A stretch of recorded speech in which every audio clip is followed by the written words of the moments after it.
पुढचा अभंग जो सादर होणार आहे तो संत नामदेवांचा आहे. आपल्याला सगळ्यांना माहिती आहे संत नामदेव हे विठ्ठलाचे अतिशय लाडके भक्त की ज्यांच्याशी पांडुरंग स्वतः बोलत असे. आणि आपल्याला सर गोष्ट सांगणार आहेत की त्यांनी ठेवलेला प्रसाद हा विठ्ठलाला ग्रहण करावा लागला त्यांच्या हट्टापायी. असे संत श्रेष्ठ नामदेव महाराजांची रचना. आपल्याला कदाचित माहिती नसेल, योगी 28 वगैरे ज्या रचना आहेत त्या संत नामदेवांच्या आहेत. किंवा घालीन लोटांगण याच्या पहिले 4 ओळी ज्या आहेत त्या संत नामदेवांनी रचलेल्या आहेत. त्यांची रचना आपण ऐकलेली अतिशय प्रसिद्ध रचना आहे. पंडित भीमसेन जोशींच्या आवाजात आपण सर्वांनी ऐकलेली आहे. तीर्थ विठ्ठल, क्षेत्र विठ्ठल, देव विठ्ठल, देवपूजा विठ्ठल, माता विठ्ठल, पिता विठ्ठल, बंधू विठ्ठल, गोत्र विठ्ठल. म्हणजे पांडे साहेब मला असं या रचनेत दिसतंय की जिकडे नजर जाते तिकडे विठ्ठलच आहे असं नामदेवांना म्हणायचंय. ते विठ्ठलाशी पूर्णपणे तादात्म्य पावलेले आहेत असं या रचनेमधनं दिसतंय. त्याच्या पुढे एक निधान विठ्ठल, निरंतर विठ्ठल अशी ओळ आली आहे. त्यातल्या निरंतरचा अर्थ कळतो लगेच की अंतर नसणे, निरंतर. पण निधानाचा अर्थ जर आपण उलगडून सांगितला तर बरं होईल.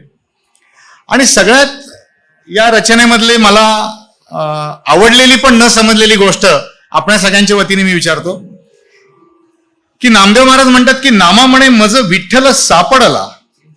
आपण सापडला शब्द अशा अर्थाने वापरतो की एखादी वस्तू हरवते आणि मग सापडते. पण ते म्हणतात मला विठ्ठल सापडला. तर हे सापडणं काय प्रकार आहे याच्यामधला की नामदेवांना विठ्ठल सापडला म्हणजे नक्की काय झालं. तर आपण तीर्थ विठ्ठलावर थोडं विवेचन करावं. तीर्थ विठ्ठल, क्षेत्र विठ्ठल हा नामदेवांचा अतिशय प्रसिद्ध अभंग आहे. आणि तो परत आता आपण त्या केव्हा रचलाय हे बघूया. तर त्याच्यासाठी आपण थोडीशी नामदेवांची गोष्ट ऐकून घेऊया. नामदेव हे अतिशय प्रसिद्ध भक्ती योगी म्हणतो की भक्ती त्यांचा हा जीव की प्राण होता. लहानपणी ते लहान असताना अगदी त्यांच्या आईने त्यांना विठ्ठलाला प्रसाद घेऊन पाठवलं होतं. तर ते विठ्ठलाने काही तो खाल्ला नाही. हे लहान होते. प्रसाद दाखवला तिथे विठ्ठलापुढे ठेवले आणि बसले. थोड्या वेळाने अरे विठ्ठलाने तर काहीच करत नाहीये. थोड्या वेळाने थांबले कंटाळले. मग घरी आले. मग आईला सांगितलं अरे विठ्ठलने आई प्रसाद काहीच खाल्ला नाही, तुम्हाला त्याला द्यायला दिला होता पण नाही खाल्ला. आई म्हणाले अरे विठ्ठल कधी प्रसाद खातो का, मूर्ती आहे ती. नाही म्हणे आपण विठ्ठलाने आपण प्रसाद देतो मग एवढं तर खायला पाहिजे. दुसऱ्या दिवशी पण तसंच झालं. तिसऱ्या दिवशी ते म्हणाले नाही मी बसणारच आता इथे, कसा विठ्ठल खात नाही ते बघूया. लहान होते आणि ते थोड्या वेळ बसले. मग कंटाळले. पण मग ते काय म्हणाले नाही आज हलणार नाहीये. आणि मग शेवटी विठ्ठलाला त्यांची दया आली. विठ्ठल मूर्तीतनं प्रकट झाला. विठ्ठल म्हणा बाळा मी तुझा प्रसाद खातो. विठ्ठलाने ते खाऊन संपवलं प्रसाद. आणि मग प्रसाद संपवल्यावर मग नामदेव आपली ती ताटली घेऊन गेले घरी. मग आई म्हणाली अरे तू प्रसाद कुठे गेला. ती म्हणाली विठ्ठलाने खाल्ला. काय म्हणे तू सांगतोय, इतका वेळ बसला होतास, विठ्ठल कधी प्रसाद खातो का असा. नाही म्हणे खरंच खाल्ला. मग पण मग हे 2-4 दिवस झाल्यानंतर आणि विठ्ठलाच्या मूर्तीच्या इथे असं त्या अन्नाचे कण त्यांना दिसले बाकीच्यांना.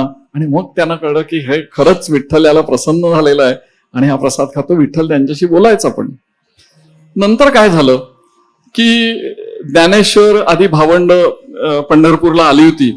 तेव्हा त्यांचं सगळ्यांचं कीर्तन भजन चालू होतं. आणि ते एकदा गोरा कुंभारांच्या घरात बसले होते. नामदेव पण होते अर्थातच. आणि मुक्ताबाईंनी ते थापट नसतं त्यांचं ते घेतलं आणि ते असं प्रत्येकाच्या डोक्यावर, आता ती लहान होती अगदी, ती डोक्यावर असं मारत गेली. म्हणे काय हे थापटण्याचा उपयोग काय. तर ते मडकं कच्चं आहे का पक्क हे बघण्यासाठी असतो. ते आवाज चांगला खंड निघाला की भाजलेलं आहे मडकं.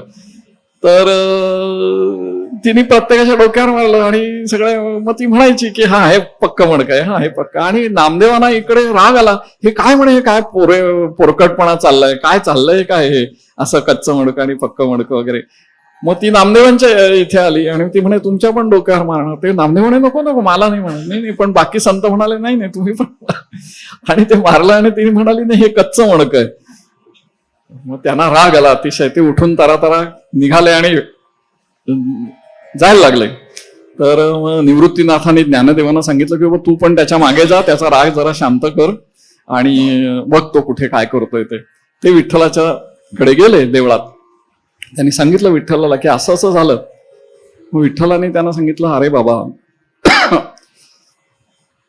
मी खरं बोलतो हे तुला वाटतं का की मी खरं बोलेन? हो म्हणे, तुमच्याशिवाय कोण खरं बोलणार? मग म्हणे विठ्ठलाने सांगितलं त्याला की जी मुक्ताबाई जे म्हणाली ते तू अर्धच ऐकलंयस, की कच्चं मडकं आहे.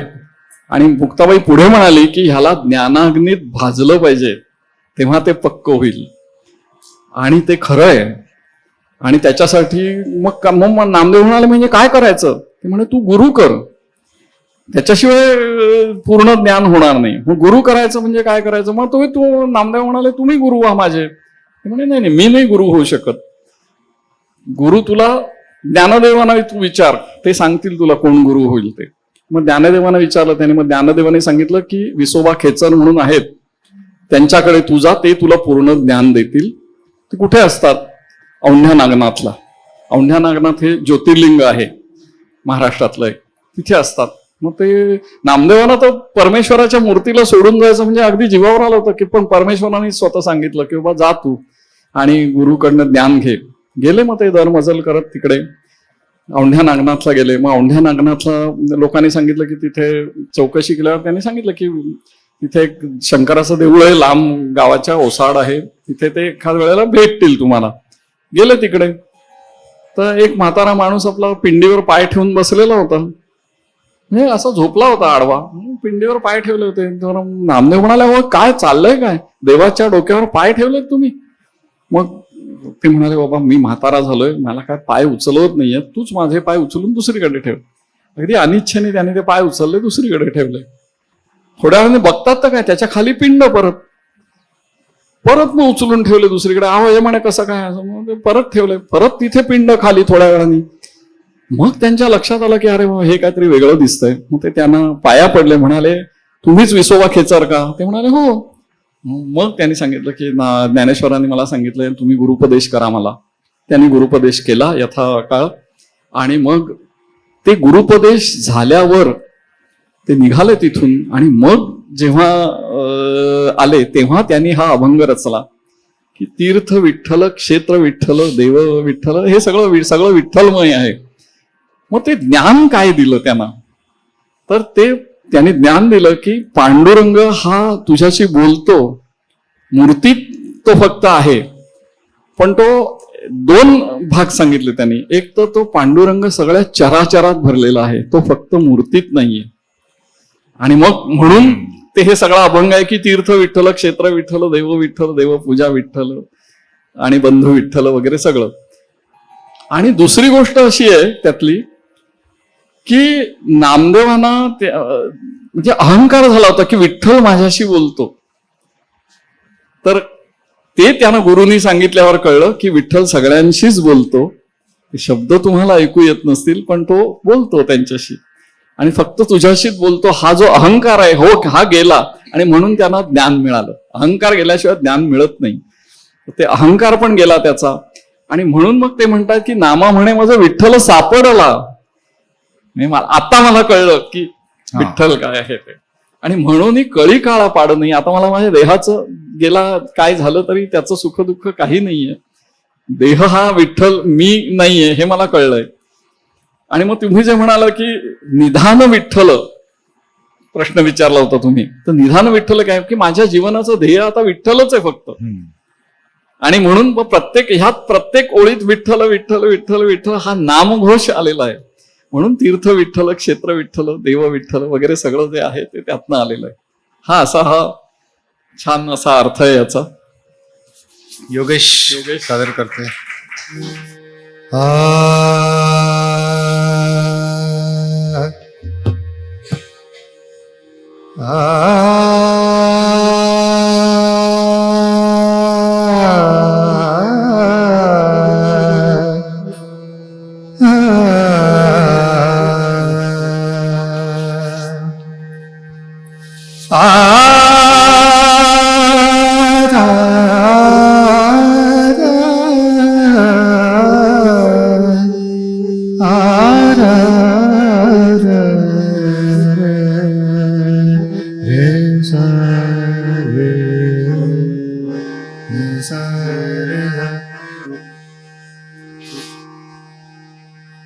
गमदनी सनि द प म ग म रे ग म ग म ग म रे. तीर्थ विठ्ठल क्षेत्र विठ्ठल तीर्थ विठ्ठल तीर्थ विठ्ठल क्षेत्र विठ्ठल तीर्थ विठ्ठल क्षेत्र विठ्ठल.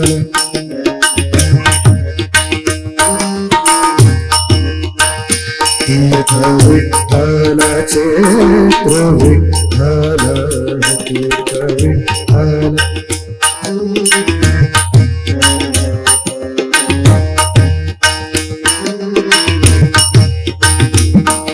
तीर्थ विठ्ठल क्षेत्र विठ्ठल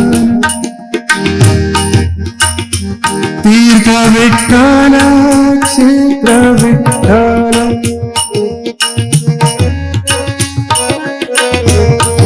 क्षेत्र विठ्ठल तीर्थ विठ्ठल क्षेत्र विठ्ठल तीर्थ विठ्ठल.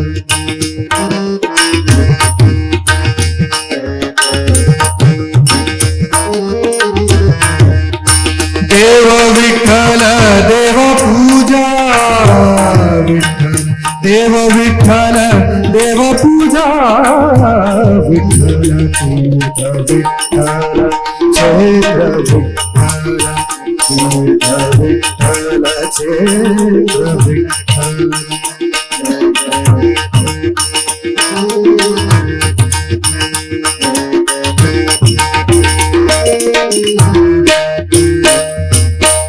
माता विठ्ठल पिता विठ्ठल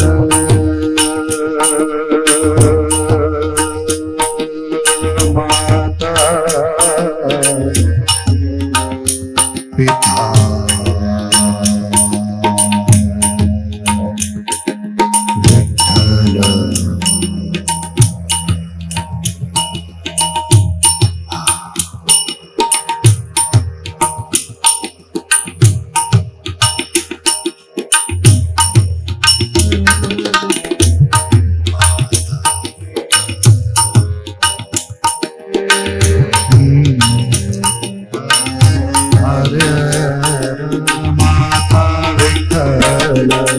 माता विठ्ठल माता विठ्ठल पिता विठ्ठल बंधु विठ्ठल गोत्र विठ्ठल बंधु विठ्ठल गोत्र विठ्ठल तीर्थ विठ्ठल क्षेत्र विठ्ठल तीर्थ विठ्ठल क्षेत्र विठ्ठल.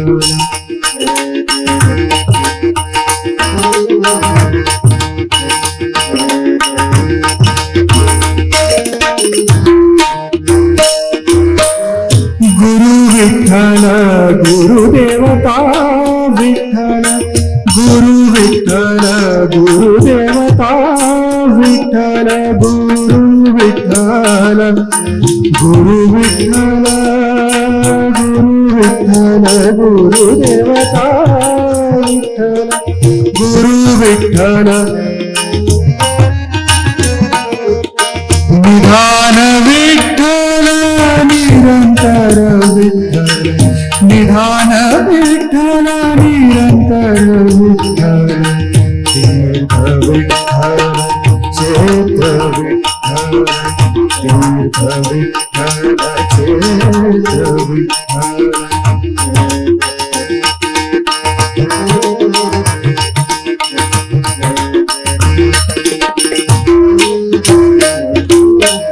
नामा म्हणे माझा विठ्ठल सापडला नामा म्हणे माझा नामा म्हणे माझा नामा म्हणे नामा म्हणे माझा विठ्ठल सापडला विठ्ठल सापडला विठ्ठल सापडला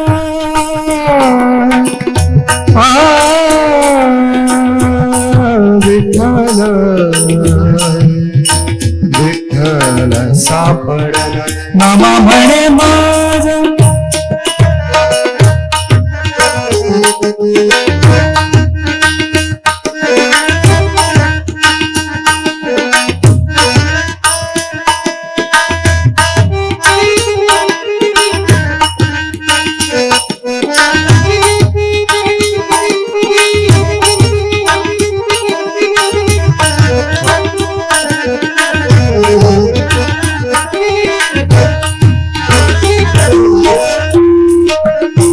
नामा म्हणे माझा विठ्ठल सापडला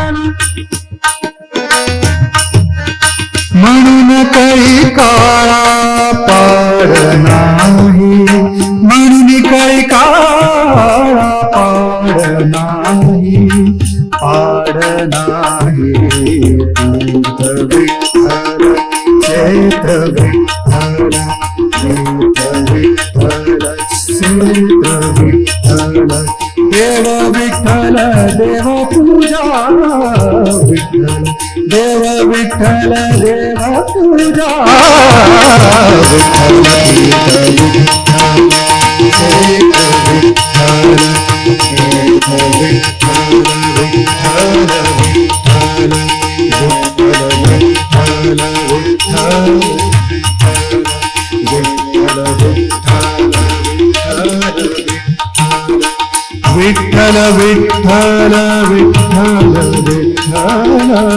विठ्ठल विठ्ठल विठ्ठल विठ्ठल विठ्ठल विठ्ठल तीर्थ विठ्ठल चैत्र विठ्ठल तीर्थ विठ्ठल चैत्र विठ्ठल तीर्थ विठ्ठल चैत्र विठ्ठल तीर्थ विठ्ठल चैत्र विठ्ठल विठ्ठल विठ्ठल विठ्ठल विठ्ठल